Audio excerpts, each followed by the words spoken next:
Наркотики в любом своем виде несут смерть. Пожалуй, об этом знает и даже ребенок. Ведь взрослые в жизни, да и с экранов изо дня в день говорят одно и то же. Но как достучаться до тех, кто в героине, марихуане или спайсах ищет свое спасение? Минутная эйфория обязательно чуть позже закончится, как минимум, больничной койкой. Но в тот момент, когда эмоции сильнее разума, об этом никто не думает.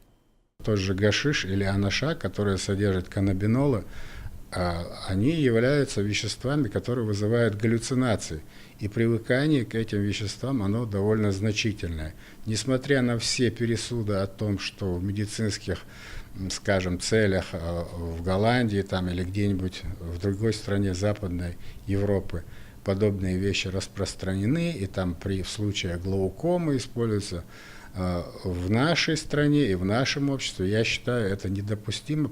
За неделю, стартовавшей 16 марта, всероссийской акции «Сообщи, где торгуют смертью», поступило всего лишь 3 звонка. Однако и это успех. Ведь в 2009 году, когда наркополицейские только начали проводить подобные мероприятия, их телефон доверия молчал. Уже поступило несколько звонков от граждан, которых сообщаются о конкретных лицах, которые занимаются распространением психоактивных веществ. Даются конкретные адреса, телефоны и, соответственно, оперативная работа по данным фактам проводится.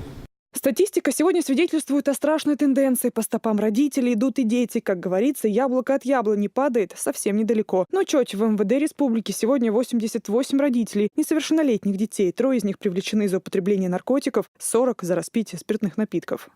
На профилактическом учете территориального органа внутреннего дела состоят всего 56 несовершеннолетних с заведением учетно-профилактических карточек. Из них 6 несовершеннолетних за употребление спиртными напитками. Употребляющие наркотические средства на сегодняшний день на профучетах органов внутреннего дела у нас не состоят. В прошлом году был один несовершеннолетний, мы его в связи с исправлением через полгода сняли с профилактического учета. Употребление наркотиков – это постепенное разрушение коры головного мозга, проблемы с печенью и почками, кислородное голодание. А еще мучающие родителей вопрос, а почему именно мой ребенок? Ведь наркоманами чаще всего становятся подростки. Республиканский наркологический диспансер – это единственное учреждение на сегодняшний день в республике, которое оказывает наркологическую помощь нашему населению. Также и профилактическую помощь.